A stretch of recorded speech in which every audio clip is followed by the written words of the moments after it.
Hello and welcome to Life Lessons with Sheila, and welcome to the final day of our Radical Christmas Challenge. There is something so satisfying about finishing something we start, because let's face it, in the beginning it's fun and exciting. But as time goes on, we get into a routine, and sometimes it becomes humdrum. We only had 2 days on this topic, but trust me, we'll dig into it more into the new year. But today, we're talking about love. You gotta dance like nobody's watching, love like you'll never be hurt, sing like there's nobody listening, and live like it's heaven on earth. That was said by William M. Perkley. Do everything in love, 1 Corinthians 16:14. Love, the perfect topic to end this Radical Christmas Challenge on. Why? Because they say the first and the last of something is most memorable. And if that's the case, I want this last message of this challenge to be full of reminders of how much God loves you.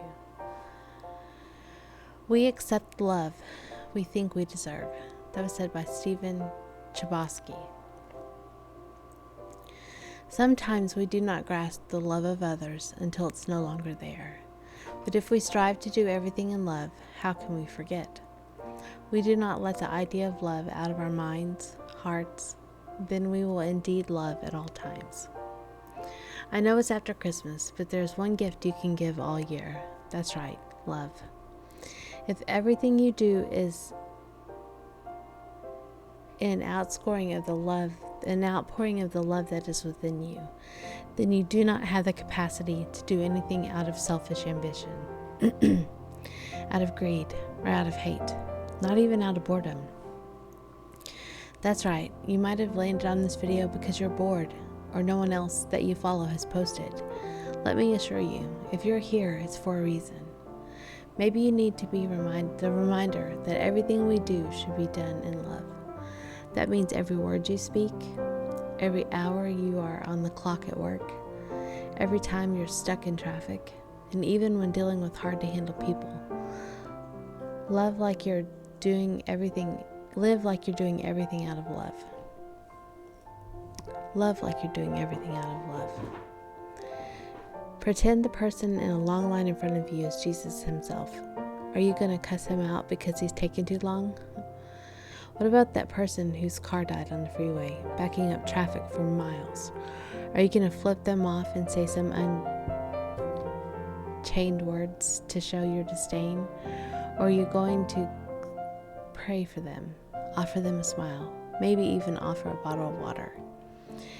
If we did everything in our life like we were doing it for Jesus, I can almost guarantee that you wouldn't complain, gripe, or even think of a negative thing.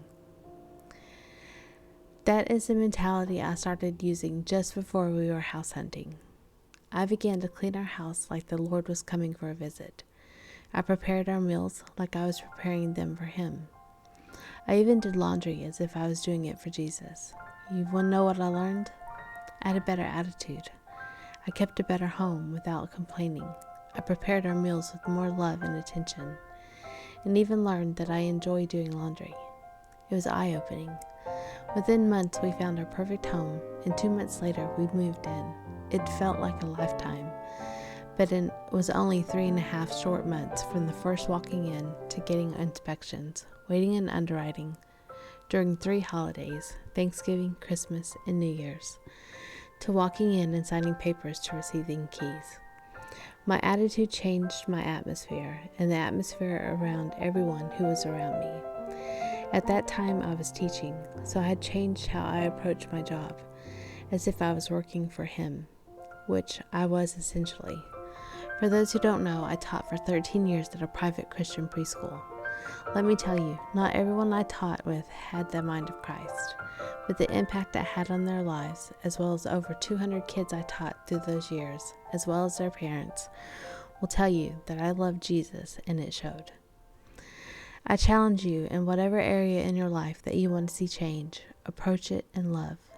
Do everything in love and watch your life transform. Do everything as if you're doing it for Jesus, and watch your life transform. I know this is a short and sweet message, but I wanted to end it with a strong word that could hold its own.